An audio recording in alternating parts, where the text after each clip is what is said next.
cordially invited to like, comment, and subscribe on both this video and the channel. Because I know in about 10 seconds you're going to turn this review off when I say that You're Cordially Invited is thoroughly mediocre and average, and you could skip it. But if you like Will Ferrell and you stuck around to this point in the review, it can be worth your while. If you need just some comedy comfort food and you like Will Ferrell and or Reese Witherspoon, this movie is enjoyable. But that's because you know what you're getting in for. If you're expecting an Oscar caliber movie, or great cinematography, or music, or writing, or performances, no, you don't get that. You get a couple good bits here and there. You get some jokes that don't land. You get a setup that's okay, I can work with this, but then it doesn't really pay off in a meaningful way. It's sort of, it could have been really good, but because you have two big stars that have done this for a while, you're letting them do the heavy lifting, and it kind of lazily rides on them. Like, for example, and it's on the poster and in the trailers, so this isn't a spoiler, at one point, Will Ferrell has an alligator for some reason, or somehow he was able to capture it when he was drunk.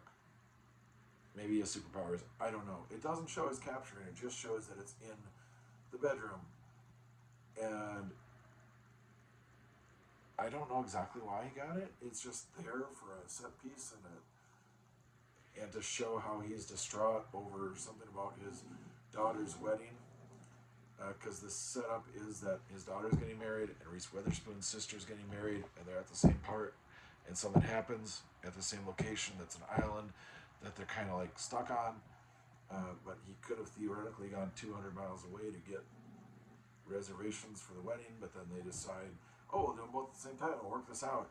And then things happen and it goes haywire, and one of those things is this alligator that he somehow caught when he went night swimming drunk. It's like, why? It's like an animatronic alligator. It's sort of set up that they're signs that say they're alligators, but just saying that they're signs that they're alligators and then having them randomly be able to get an alligator doesn't make it a good idea. And this movie is littered with stuff like that.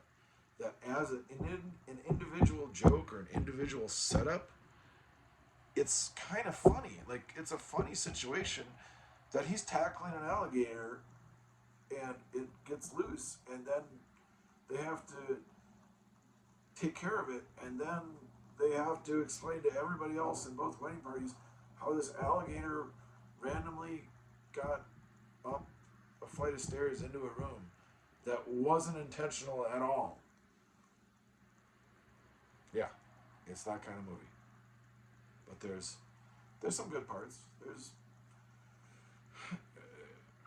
I don't know, the boat thing in the dock, that's kind of cool. I think it's in the trailer. If it's not, it's kind of cool.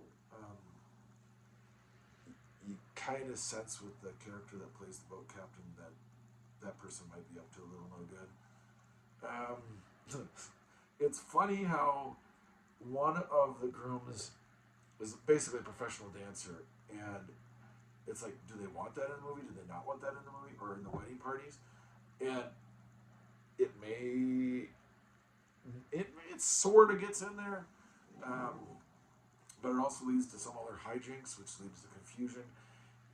It kind of feels like parts of the comedy, the connecting pieces of the comedy, some of them feel contrived, and individual scenes are kind of funny, but others are kind of stupid.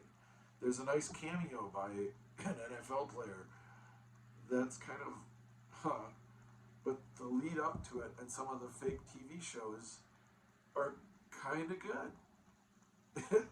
I laughed at one of the shows about Is It Dead? That's funny, because I could believe that could actually be a show. And so these other shows that Reese Witherspoon promotes, kind of funny. But the setup, it doesn't pay off exactly. It's sort of like, it's average. It's like a chuckle instead of a belly laugh. it'll leave you feeling good, but like disappointed that it wasn't more. If if you go into it thinking that, oh, this is just going to be an average comedy, okay, it's kind of funny, but if you expect this to be top shelf Will Ferrell, you're not going to get it. I could go back and forth with examples like that. That's essentially what this movie is.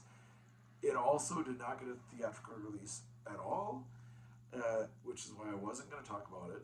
However, I did see it in theaters because Amazon did have special pre-screenings, and at some of them they actually gave away soda and popcorn. So, like if you're there and having comfort food, you're watching this comedy comfort food.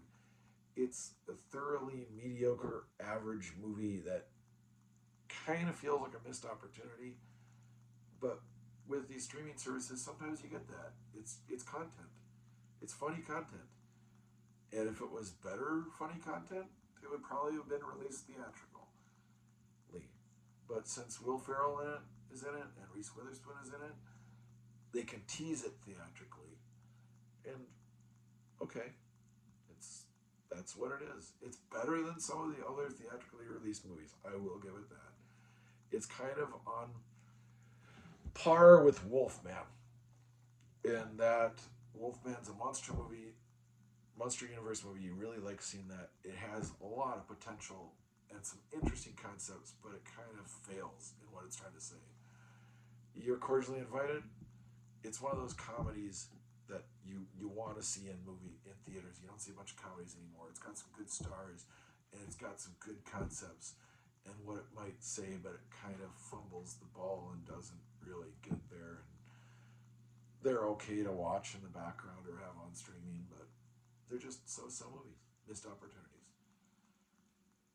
Still better than Flight Risk though.